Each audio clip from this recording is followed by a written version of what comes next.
Okay, here we go. Welcome back to episode 14 of the What's for Breakfast Club podcast. I'm Todd Stevenson. We're here with my boy KG, Kyle Grandelli. Yes, sir. What's going on, KG? Not much. Episode 14. Episode 14. Wow. So we did 10 in 2020, and then we've done 4 kind of this year. Yeah. I think this year. It's been tough this year. Golf season. I mean, it is what it is. Every spare moment was to end at the course. Especially now, we're all at Port, pretty much. We are all at Port. I even checked. I had 70 rounds this year at Port. Just at Port alone? Like in total, but 60 I'd of say those would be 60 at Yeah. Port. Fair. But that's just because there's always someone out there to play. Yeah, it's fantastic. So All of our buddies are there. Yeah. And even at the evenings, I found I played a lot. Not so much mornings, just because of how busy it is out there And in work. the mornings and work. Yeah, you're working 5 days a week. It's hard to play at 7 in the morning. Yeah.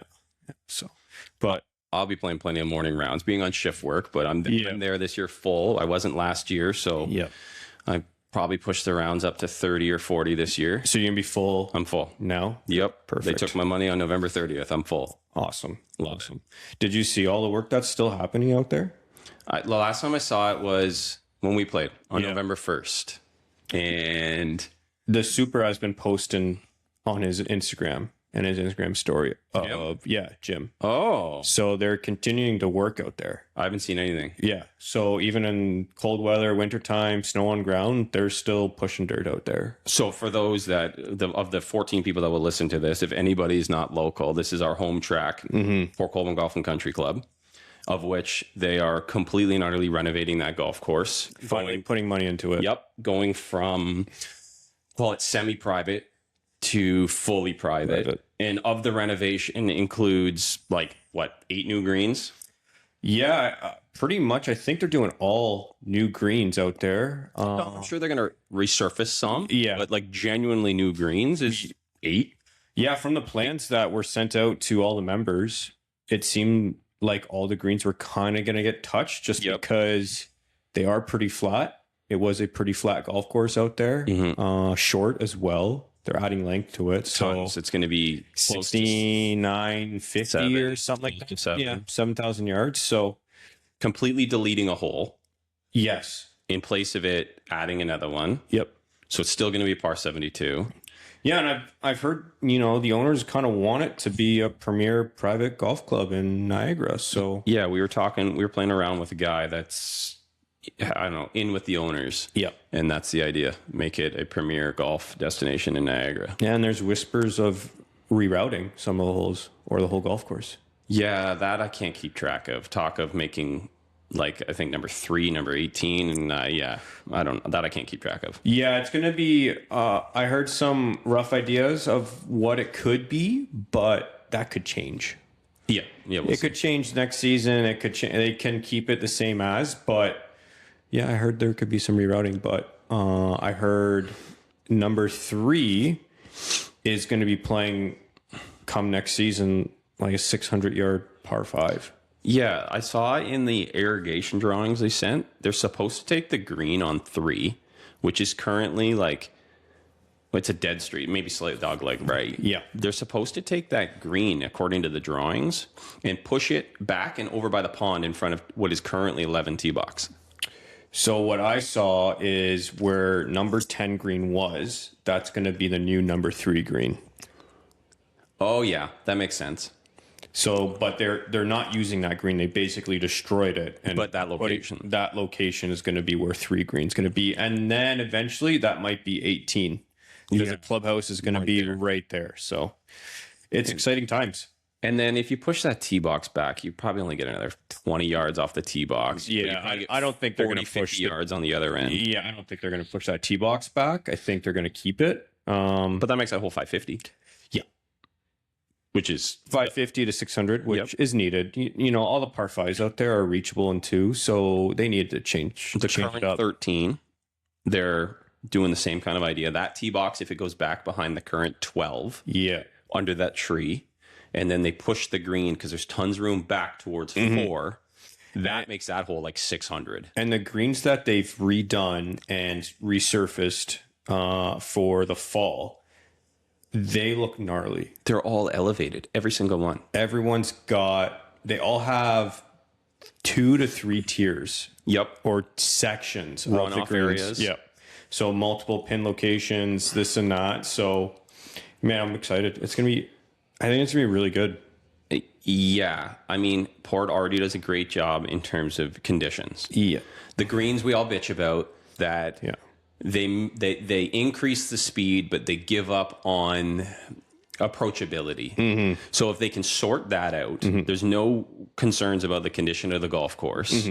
They're doing all the right things. Yeah. They're adding fairway bunkers, right? There was only one fairway bunker out there on one, and it was usually not in play for usually anybody. I'm at an 18 handicap. It's not in play. So I think I was in there once all year. Yeah. So they need to add fairway bunkers, which they are. We saw the plans, so it's gonna be awesome. It seems like a perfect blend of catering to, let's call it like it is, Port's an older community, catering to the older members that don't have the carry like we do anymore, while simultaneously making the course difficult. Yeah, they need, if they're wanting to grow the membership or make it a very not high class, but high profile golf course That's sustainable. Yeah. You got to add some length to it and attract the younger golfers, i.e. 20 to 40-year-olds in that category. You and I, for the next 40 years, are going to be the ones paying the bill. Yeah, exactly. So you have to cater to us and the golf course. So you got to make it somewhat challenging. 100% agree. And I think the new 15 is a perfect example of exactly that, because that hole pushed to the front tees, where the new pond's not really in the way, is going to play 130 yards into a big green. Yeah, there's tee boxes that they're going to set up where it's still going to be playable for your 15 to 30 handicappers, and then if you want to go further back and add some length and add a challenge to it, It's going to be Tuesday morning group, which is generally the older ladies on Ladies' Day, can still play that hole. Where then that same hole, all of a sudden you're pushing it up to 195, becomes, for a guy like you as a +2, it's still a gettable hole, but you better not miss. There's some thought now when you step on that tee. You can't go deep. You can't go deep. You can go deep, but you might kill a guy in the next tee box. Yeah, you might. You can't go left because you're going to be in the water. You can't go right because that's red stake. So you can't really go short, because if you're short, you run the risk of it running into the water. Yeah, because there's a runoff. So it's a really good golf hole. It's a great golf hole. And like I said, it perfectly represents what Port, I think, is trying to do in making the course playable for all generations, while still maintaining some difficulty if you want to tip it out. Yeah. Not even tip it out. We want to play a little lengthier. Like this golf course, and they have I think they have the right owners there. And seems like it.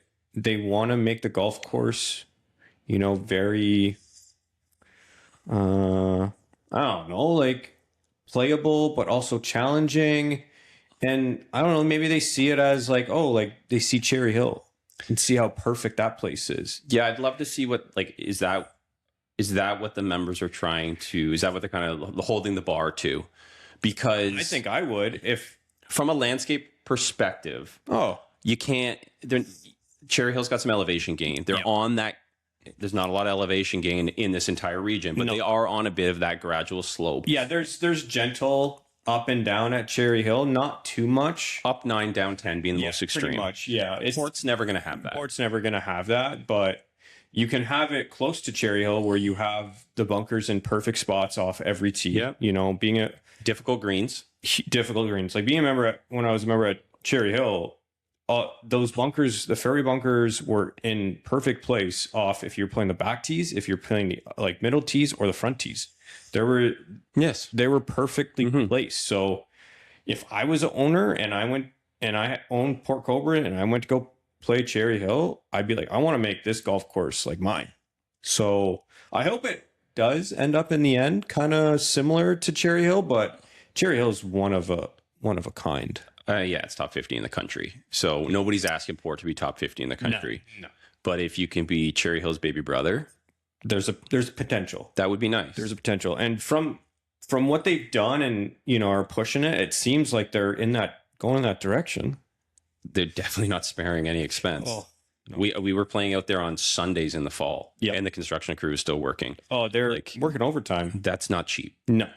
So No, and they had almost brand new equipment out there. everything. So I'm excited. It's gonna be good. And I think that we are also doing our part when it comes to trying to make it like Cherry. Yeah. Cherry, I've never been a member there, but has a very distinct boys club feel. Oh, big time. And I think that we're doing our part in terms of the young membership group at Port of trying to get that boys club feel. And it felt like it a little bit this year. Yeah. A little bit. Not anywhere near the same level of Cherry, but it's getting there. But the social aspect out at Port is great. Yeah, it's good. It's good. It's getting better. Yeah. Like the stag night, I don't know how many guys we had for stag night. Lots. There's standing room only. Yeah. So, if you have that, then, you're going to grow it. So, yeah, I think that's the most enjoyable part. Some of the tournaments that Cherry does, I think at Port they should stuff like the Walter. We already have the member and the member guest, which will only become more enjoyable. That's what I would like to see from Port to do is tournaments like Cherry does. Specifically, like everybody does member and member guest. The Walter is awesome. The Walter is a tournament. Yeah. So to provide context, the Walter is a 27-hole kind of 2-day event. Practice round on Thursday. 27 holes on Friday. All these different tiers. All different formats. Calcutta gambling. And it just ends up being an absolute riot. Yeah. I know they have a tournament at Port that used to be Calcutta betting, but it wasn't like the Walter. I think it was only like 18 holes and it was still betting, but it wasn't like the Walter where it's like 3 different nines. Yeah. It just it would just be a fun event to have at Port. And I'd be all for it to help organizing it. Yeah. I'd love to put my hand in and be like, hey, I would love to have this here. Yeah. So I'm going to send this to the Port Colborne staff. Shout out Greg. Greg, when you listen to this, we want something Calcutta based, something betting, something for the members, by the members. And KG and I can help organize it. Yeah. Cherry has a committee that runs tournament, a Walter committee.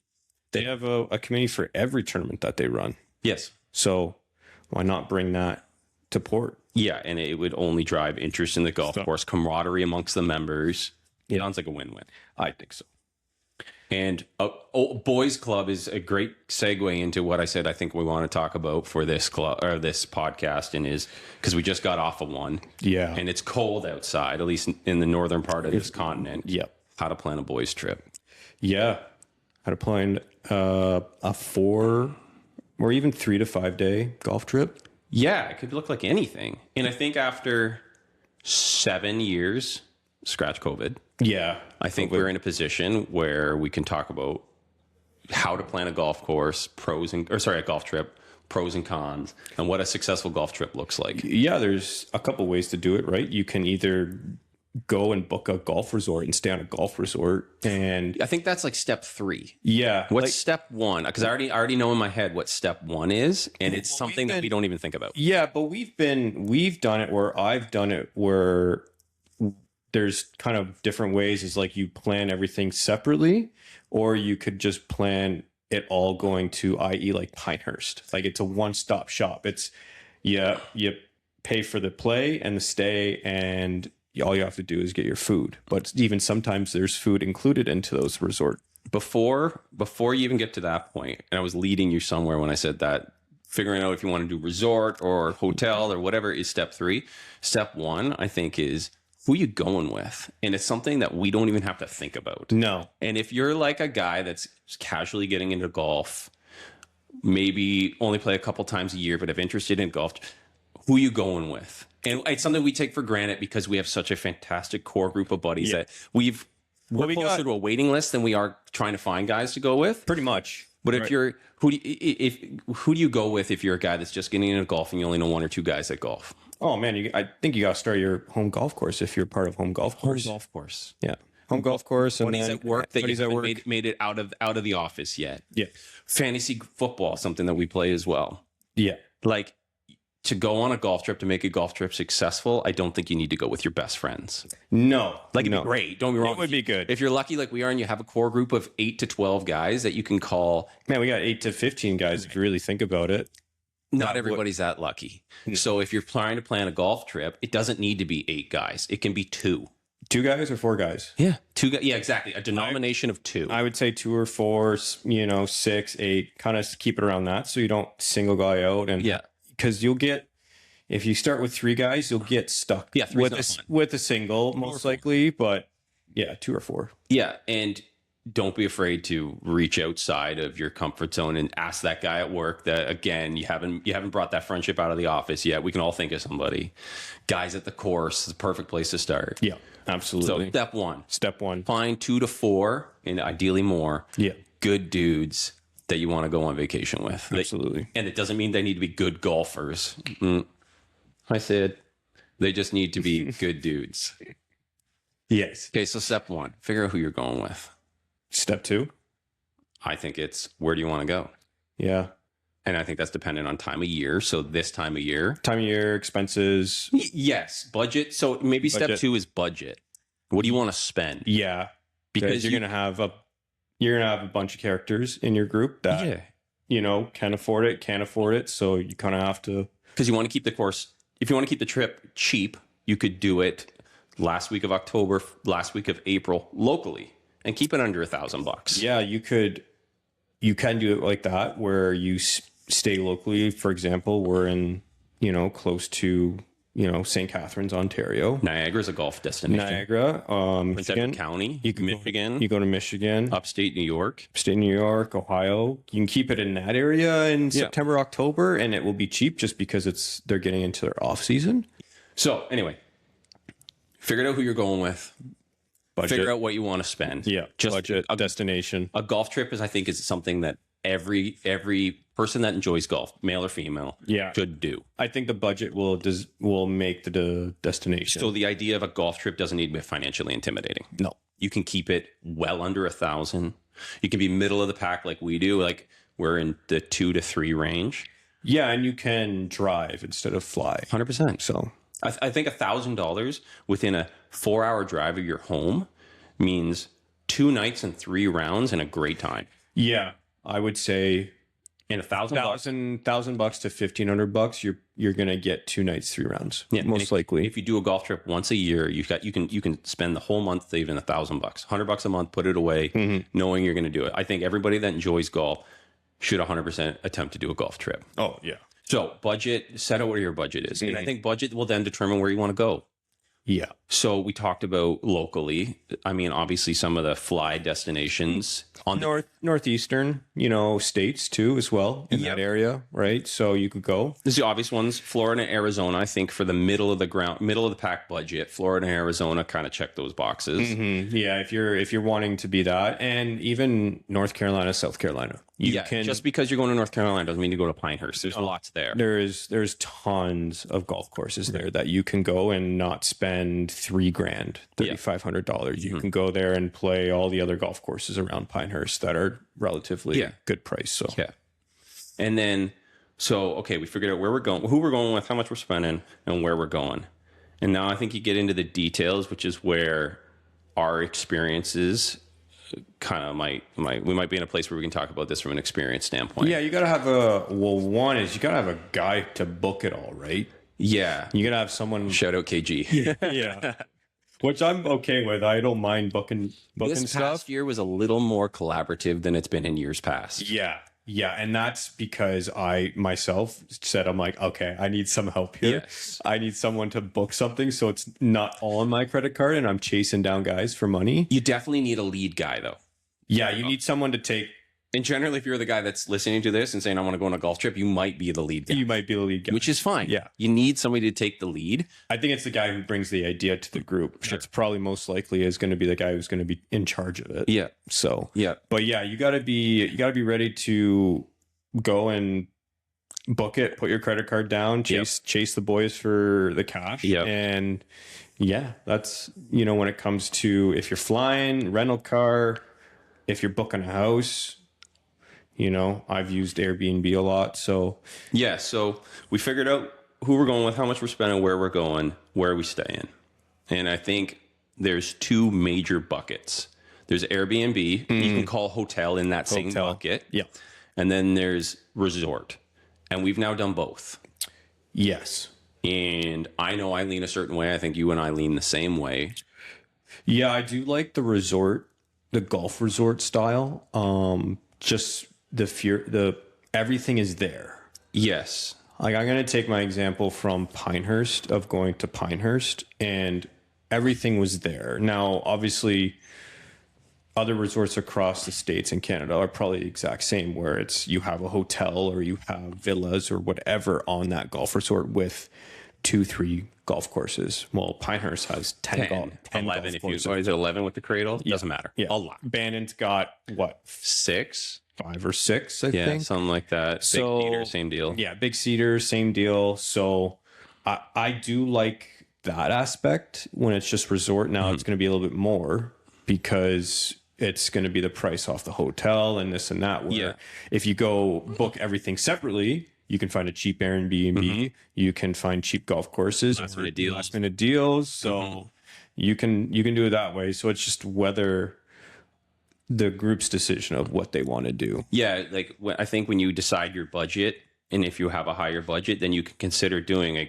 a golf resort. Like, I would say, yeah, if you're planning something for, let's say, 2 years, then golf resort. But if you're planning something that you want to go within a year, best bet is probably do Airbnb, find golf courses in that area. If it's Go On Golf Now. Now, when I said resort earlier, I was leaning more towards think Orange County, where did you guys stay? Orange Lake. Where did you guys stay last year? I didn't go. Not Encore. No, it wasn't Encore. Anyway. New resort in North. Brand new resort in Florida. Yeah. And it wasn't a golf resort. No, it was just a resort. It was think Orange Lake. It was Holiday Inn owned community with basketball courts and a night golf and their own golf facility and pools and restaurants. Yeah, we stayed in a 8-bedroom villa. Right. So there's that kind of resort, and then there's house. Yeah. So the pros and cons between those, I think the pros to a resort are everything all in one spot. Yep. More to do. So the bigger group of guys, I think the more you lean into resort.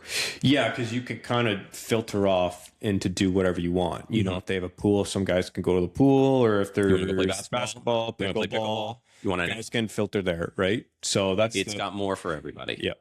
And then the price cost. Yeah, and it's pretty not much it. And I think when we say cost, an Airbnb for 5 nights cost us 500 Canadian. Maybe a resort is 800 or 900. It's not drastic. It's not massive. You're not tripling the cost, but it is dollars and cents. It is a little bit more to stay at a resort. Yeah. But you know what you're going to get at a resort, right? You're going to get clean facilities, this and that, and there's nothing against getting a house, but sometimes it's a surprise. So that's the side of the house. So the pro of the house is one, you can hand pick what you want. You can pick. Cost is a little cheaper. We can assume you can more cater your cost to your budget, and you can kind of pick where you want to stay community wise, right? Yes. You know, where a resort, it's like, it's in this area only, right? Yeah. So, and where the cons is, like say, unexpected. Perfect example this year: the barbecue, the toilet. So Frank's toilet, shower backed up. Yeah, that was fun. Mm-hmm. And the pool, you never know what kind of condition the pool is in. Yeah, we lucked out with the pool. We didn't get the hot tub, but whatever. Right. We didn't get the hot tub. Florida, and the thing is, too, is you got to worry about some of the hidden costs with an Airbnb getting a house, because when you book it, it's cheap price. But then if you want to heat the pool, it's a cost. If you want to use the barbecue, it's an extra cost. So there's some hidden fees and hidden things that you got to keep out. So do your research. You got to do your research. Yeah. And I think we knew what we were getting into. We knew that the barbecue was going to cost us. We knew we weren't going to have the hot tub when we were at this last house.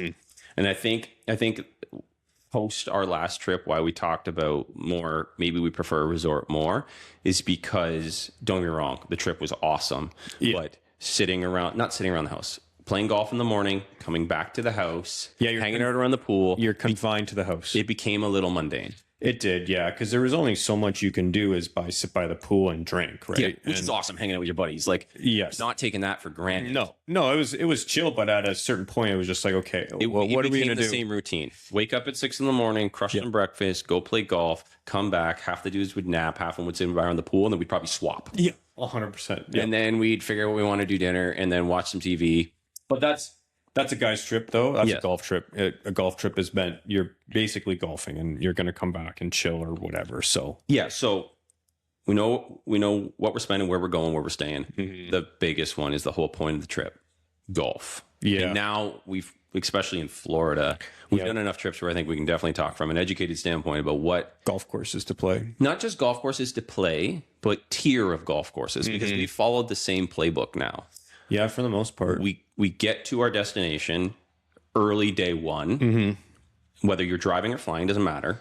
And we play a reasonably priced golf course first day off the plane or out of the car. Plane, yeah. Find a cheap golf course. Doesn't matter. Just to get swinged in. Yeah. Get around in, warm up. Everybody's amped. Nobody cares what the golf course looks like because everybody's so excited. No, it doesn't matter. Make it close to the airport or wherever you're driving. If you're driving somewhere close where it's not a long drive to the Airbnb or resort after. So. Yeah, I would say within 15, 20 minutes of wherever you're sleeping that night is an absolute must. Yeah, it doesn't matter what the course looks like. Doesn't matter how much. We've played a $25 course. Oh, literally. We had a blast at Falcons Fire. We did, yeah. What a deal. This year we played an $80 course, which was not on the cheaper side, but it was definitely less than the other ones we played. Yeah, correct. And obviously, since COVID, everything's gotten more expensive. So it's just the reality of, the economy, inflation. So everybody's amped. It doesn't matter where you play. No, I would say if you're going there, what was golf? 900 Canadian all in? Less than that, yeah. So that's kind of what you have to budget, really, if you're going down to Florida. I would say and we played some good golf courses. We played some incredible golf courses. So, like both Orange County golf courses. Even that first golf course we played, that was on our Providence. That was on our cheaper side. That's what I mean. That was our cheapest one. And part of the enjoyment, like the course was cool, but that's what I'm saying was play, like when you get there, err on the cheaper side. Yeah. Save your money for something premier that you really want to play, because the first day you're so amped it doesn't matter what you play. Yeah.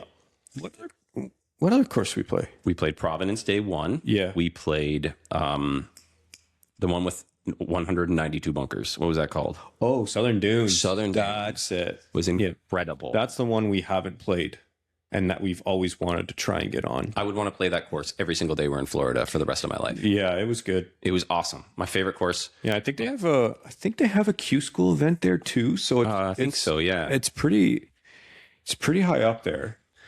So and then both the Orange County golf courses, which is always good if you're in Florida, those are always good to play. Yeah. So I think if you're planning a trip from scratch, day one, save the wallet a little bit, and days in the middle, whether it's one day for you or it's 4 days like it was for 3 days for us, play something you really want to play. Yeah. Play something, and it may blow your mind, it may underwhelm you, but regardless, play something you really want to play, really want to pay. Yeah. And another destination too is Myrtle Beach, really. Yep, that's the same. That's in the same bucket as Arizona, Florida, Myrtle, North Carolina.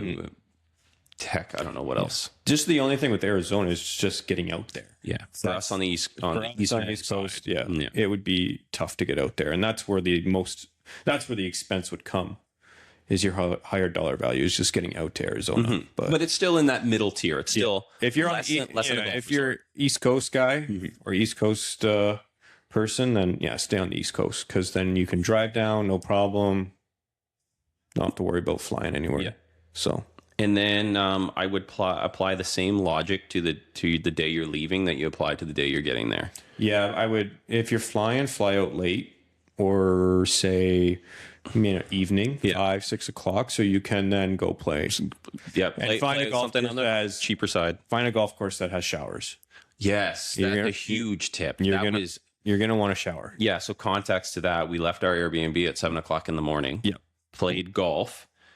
just packed all of our stuff and went straight to the airport. But yeah, we were able to shower before we went to the airport. It's a must. That was you don't want to be shower. You don't want to get on a plane just sweaty and sunscreen. And that's if you're gonna do it like we do, where you play golf the day you're leaving and you don't have an opportunity to go back to your Airbnb. Yeah, we've also done it where we don't play the last day. Yeah, I would say if you're gonna do it, book a flight later on. But if you're not, book a flight in the morning so you get back home at a reasonable time. I think the point of golf is golf. The point of a golf trip is golf. So play the last day. Play as much as you can. That's the whole point. Well, even when we had our off day or optional off day, you guys ended up played. Yeah. So let's hung back. Yeah. That was just the logistics of our trip. Yeah. Yeah. So, and I feel going forward, we're just going to book golf all the days. Yeah. Because there was a bunch of the guys on the crew wanted to play. Yeah. And that was like that last year too. Yeah. Half the guys ended up playing. So at the end of the day, I think we toyed with, because our trip is long enough. Do we want to have an off day? Yeah. And instead, I think we'll just play 6 days. Let's be honest. Yeah. Everybody wanted to play. Everyone wanted to play. It's just you're down there, and also if you're at a house, it's you don't want to just hang at the house all day. You're gonna get bored. Yeah. But if we were at a resort, different thing. Completely different. Completely different, because you can keep yourself busy at a resort. And if you don't want to go, then you can go to the pool or go to the gym, whatever. So in terms of, I don't want to put you on the spot, but tips that you would give somebody if they were wanting to plan a golf trip, what's something that people don't think of that is imperative? And I think one of them you already said, which is find a golf course you can shower at on the last day before you leave. That's important. Obviously the timing. You want to good weather, right? For us Canadians, we kind of want to go somewhere warm. Yes. Yeah. So I think there's a bit of a gamble when we do it that we all know about, and you guys almost got hit by it last year. And that's we go south in October. Yeah. And hurricanes are hurricane season. Yep. It's a possibility. So 100%. Yeah. Just be aware that, or be flexible. Yeah. Understand that things in your trip could get wrinkled based on uncontrollable conditions. And I think it's when you're planning a golf trip and you're in a group chat and you guys are all talking about it, it's pulling the trigger. Yeah, just do it. There's all talk about it, and guys want to go and this and that, and you just got to do it. Just pull the trigger. And you don't need Band-Aid. You don't need tons of time to plan it. No. Our 2023 trip is a perfect example. Yeah, we went to Orange Lake. I think we planned that 6 months, maybe. Less than that. We were talking about, so in 2023 was our first trip post-COVID. Yes. And it was in our main group chat. It was, hey, we're going to do a golf trip. We're going to get back on it. We haven't done it since 19. COVID's over. Yeah. We're traveling We're again. doing it. Yeah. And I can't remember. I think it was me, but I don't want to, but somebody was like, oh, we're talking about 24. It's August 23. We're talking about, we're going to do a trip in 24. Yeah. What about 2023? Yeah. Yeah. And there was a couple guys with not enough notice, and that's where I think 4 of us branched off. Yeah, you, Dave, Ross, and I started saying, "Hey, I can get the time off work. I can get the let's do it." And we threw a trip together. I feel like it was 2 months. I feel like we started talking in August and we went in October. Yeah, it was pretty quick because we found cheap flights, and then Orange Lake was cheap. Yeah, Orange Lake was enough. Yeah, it worked. It worked for us, and then just the golf courses were pretty easy to book. So. Yeah. And we just threw it together. You don't need 8 months to plan it. No, and it's simple, right? Especially when you do a resort, you can just call them and say, "Hey, I need this room." Boom, done. And then it's just flight, rental car, and golf, and you're set. Yeah, and that's about it. It's that there's not many things to check off the list. Now it was a lot easier with 4 people compared to 8 to 12 people if you're going big group. And we maintained some flexibility in that trip too. Like, for example, where we stayed, shout out Ross for sleeping on a couch, but we booked essentially a hotel room that only had 2 rooms. Yeah, because I remember when we went in 19, we had, I think, 12 guys. 11 or 12 guys. It was a weird number, but we were able to do a big group for flying, like a contract flying. So, did we do a group rate? Yeah, we did do a group rate. So there's that option, but it's a little tougher to find houses. To accommodate everybody because everyone wants their own bed. You don't want. Yeah, and I don't think anybody shared that time. But moral of the story: maintain flexibility. Yeah. Like it doesn't. Not everything needs to be perfect. No, and, no. And in every trip we've gone on, I think there's been a level of maintained flexibility, and it's worked out for the better. I think so, and everyone kind of knows what they're going to get. So Yeah. So recapping the trip we just went on, what an absolute blast! it was fun. So we went 8 golfers, 10 dudes to Florida, which has become our spot. That's where we go. You Myrtle one time, but every other time it's been Florida. Everyone's been Florida just because it's on the cheaper side, but from this last trip, guys are kind of like, let's go somewhere else. Let's try somewhere else. Yeah, we're definitely gonna try somewhere Yeah. else. Yeah. I think Florida needs a little bit of a break. Yes, we need to try maybe try somewhere else, and that's just a matter of repetition. Yeah. We've now got to the point where we've played all the courses we want to play within an hour of Orlando.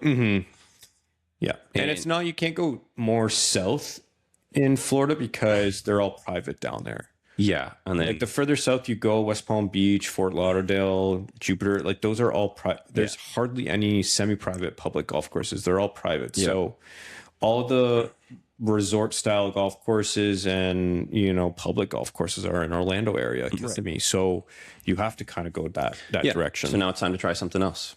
And there's tons of options. Like we don't need to necessarily. We could change our dates and stay in Canada. We can keep our dates the same and try any. Like there's Tennessee, there's the Carolinas, there's Arizona. There's like when we go in October. Aside from the northern part of the country where you're pushing the boundaries of what's the weather going to be like that. Yeah, pretty much anything south of, I'd say North Carolina is doable. And even North Carolina, South Carolina, you're still in the 18 to 25. So it's not going to be maybe pool weather. No, but it doesn't have to be. But it doesn't have to be. Everything else is secondary to the whole reason you're going. Yeah. Which is playing golf with, whether it be your best friends or whether it be, like I said, the guy at work that you're friendly with, that you're going to take out of the office. Yeah. You're there for golf, have a good time with your buddies, and everything else after that is secondary. 100%. That's what a golf trip is. So if you're one of the 14 people that listen to this and you've been thinking about doing a golf trip, do a golf trip. It's so much fun. Yeah, maybe we get a little traction from Greg when we send it to Greg. Maybe he'll send it out. Yeah, we are. Yeah, we spent some time pumping the tires of Port Colborne. Yeah, but I'm going to send this. It is though. Like we're not trying to pump tires. It's going to be. Track. It's a great track. So, Greg, when I send this to you, put us in the Port Colborne story there on the Instagram. I think so. Check out the Breakfast Club Instagram and podcast. Absolutely. Why not? I've got one story that I wanted to tell when we were recapping our trip, which is one of the funniest things that's ever happened to me.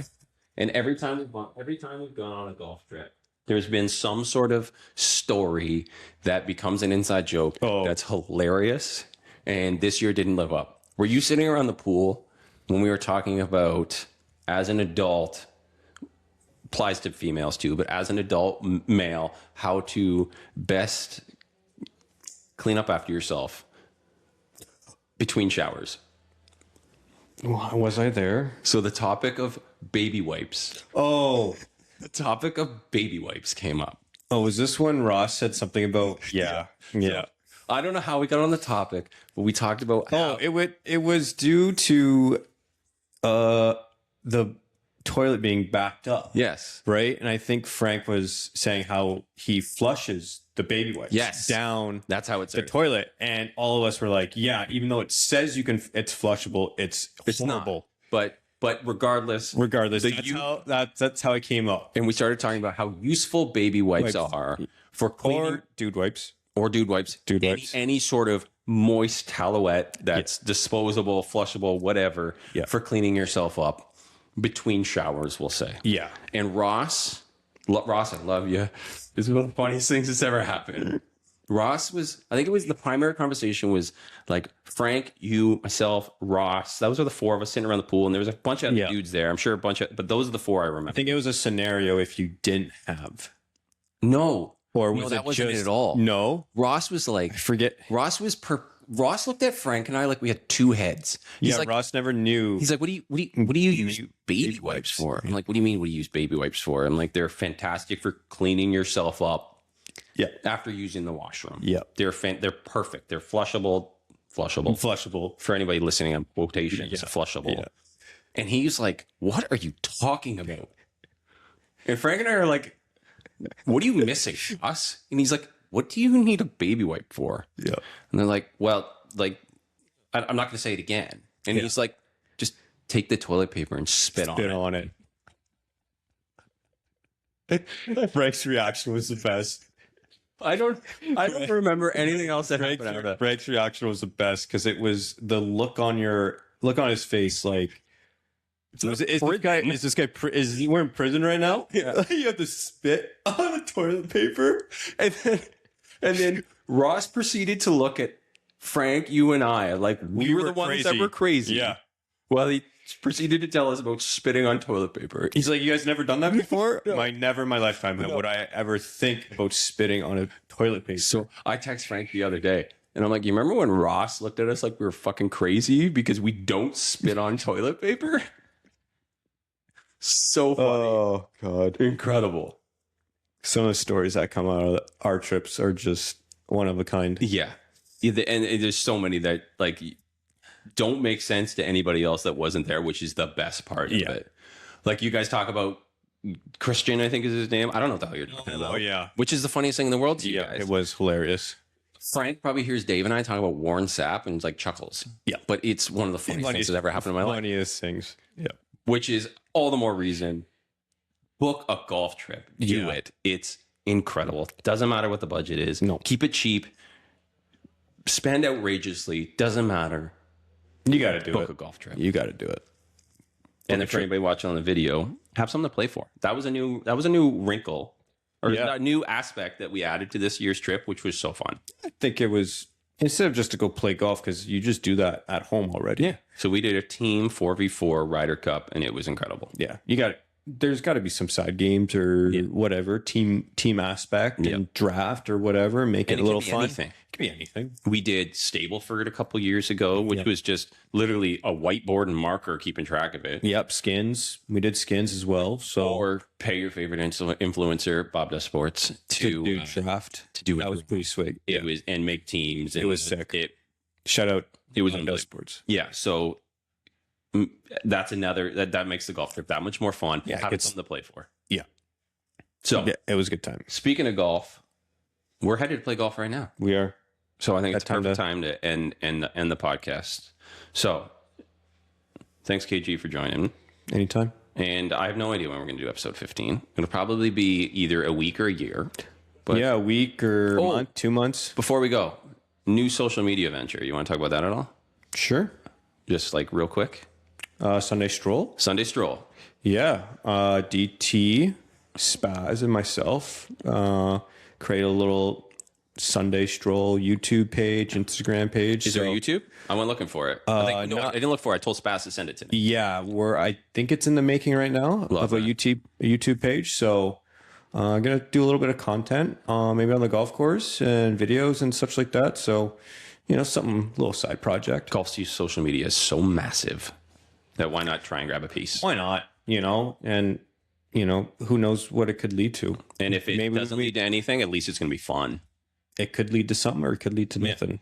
So might as well try it. That's right. Sorry.